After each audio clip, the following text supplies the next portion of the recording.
Chapter 2. The Genesis. Protectors, guardians and servants of the people assembled here on year 1 of the First Age.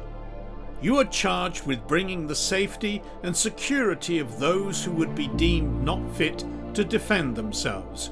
You are charged with upholding the laws between religion and man. Finally, you are charged with laying down your life in the face of adversity so others may live. Do you so swear to protect, guard and serve the citizens of the people's homeland until you are released from this sacred oath? Spoke Bishop Reynald, as the 8 men replied at once, I so swear until my dying breath. Bishop Reynald replied as the 8 stood and placed their wooden markers into the ground before the stone monument signifying their new positions, Then arise and take your place as the first council for the people. Reliquia et victoris. With these vows spoken before the holy bishop, they began immediately with the planning phases of creating the people's homeland. They started with what they needed most, a system structure for the land. For each number of First Council members, there will be a total of 8 new family house names, along with 8 settlements created for those house names to reside and assist with governance for the people. Individual banners were designed to signify who belonged to each house. After all other details were worked out and everything was in order, each First Council member divided the remains of the people into equal groups, said their goodbyes, and were off to explore a different territory to establish their settlements. After many months and hundreds of miles with rigid travelling, the people had found their respective settlement locations. They each planted their specially designed banners into the earth, breaking ground for the construction of the 8 settlements. House Casting, Birming and Thomas were located in the summerly grassy plains. House Batley within the shaded forest, House Conde on top and within the strong high mountains, House Kiel upon the rocks of the rough and wavy waters, House Wiles entrenched within the frozen snowy tundra, finally House Alcon within the bare and dry desert.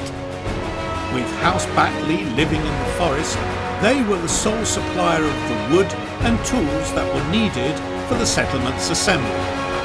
Time passed by and the settlements had nearly taken shape. With their mid-sized palisade walls, wooden homes and any other necessities they needed, the people were able to have a place they called home. Although soon they would come to find out, they were not alone. Charles Casting received a pigeon carrying a letter from House Batley telling the news of their settlement being raided in the night, killing several people and damaging structures. This, however, was not the first occurrence, as other nearby settlements had sent similar reports saying the same thing. Whomever these raiders were, no one could identify what they looked like. They were in and they were out, vanishing without a trace. With the pressing concern, Charles wrote back to all settlement leaders and called the First Council to an emergency session.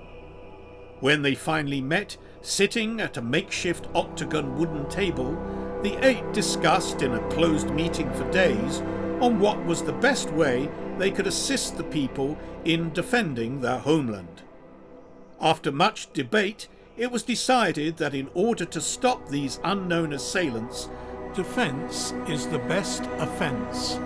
It was declared then and there that the construction of a single, sizable city made of stone would begin immediately.